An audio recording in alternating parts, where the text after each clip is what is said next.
बाबा साहब का परिनिर्वाण दिवस 6 दिसंबर 2025 को होने जा रहा है। इस परिनिर्वाण दिवस पर बाबा साहब का जीवन बहुत ही महत्व रखता है। बाबा साहब अपने माता-पिता की 14वीं संतान थी।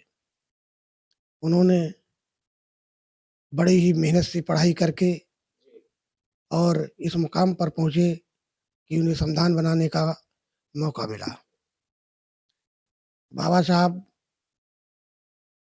में संविधान में जो भारत देश को सुविधाएँ दी हैं, वो चिरस्मरणीय रहेंगी। भले ही उनके विरोधी लोग कुछ भी कहें, वो ऐसे ही कहा जा सकता है, जैसे कुछ विरोधी लोग कहने लगे कि सूर्य पश्चिम में निकलता है, क्या ये संभव है? नहीं है संभव। ठीक उसी प्रकार से कोई भी कुछ कहे, बाबा साहब के विरोध में सब असंभव है। सब कुछ गलत है। बाबा साहब एक विश्व के ऐसे प्रख्यात व्यक्ति हैं, जिनका पूरे विश्व में नाम लिया जाता है और पूरे विश्व में उनकी फ़ोटो लगाई जाती हैं और उनको जो है नमन किया जाता है। बाबा साहब ने जब संविधान रचा, तो उन्होंने साधारण पब्लिक के लिए भी बहुत ही अच्छी चीज़ें लिखी, जिनमें हम कह सकते हैं कि मौलिक अधिकार दिए, 7 दिए थे। इन्होंने 6वां मौलिक अधिकार समाप्त करके कानून का अधिकार बना दिया और इसके साथ ही साथ पुलिस में कई धाराएँ के अनुच्छेद के बारे में लिखा, तो बहुत कुछ दे दिया है, लेकिन हम लोग ले नहीं पा रहे हैं।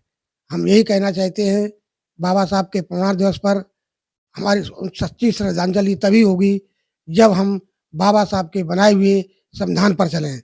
अगर हम उनके बनाए हुए संविधान पर नहीं चलते हैं, तो सच्ची श्रद्धांजलि असंभव है। इसलिए मैं पुनः सभी देशवासियों को यही संदेश देता हूँ कि बाबा साहब के बनाए हुए संविधान पर चलने की कोशिश करें, तभी ये देश एकता और अखंडता कायम रख सकती है। कुछ लोग तो बाबा साहब के संविधान को हानि पहुँचाने की कोशिश कर रहे हैं। बहुत से लोग बाबा साहब के संविधान को हानि पहुँचाने की कोशिश कर रहे हैं।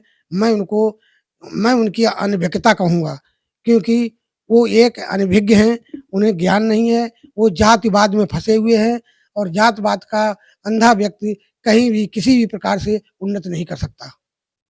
और कुछ तो ऐसा भी है जा रहा कि जैसे-जैसे हर चीज़ को समाप्त किया जा रहा है, जैसे नौकरी है, कुछ चीज़ें बाबा साहब के संविधान में जो दायरे में आता है, बहुत सी चीज़ें वो की जा रही हैं। हाँ, ऐसा देखा जाता है, ये सरकार प्राइवेटाइज़ेशन पर जा रही है और प्राइवेटाइज़ेशन करने का मतलब है कि आपस में द्वंद्व करना।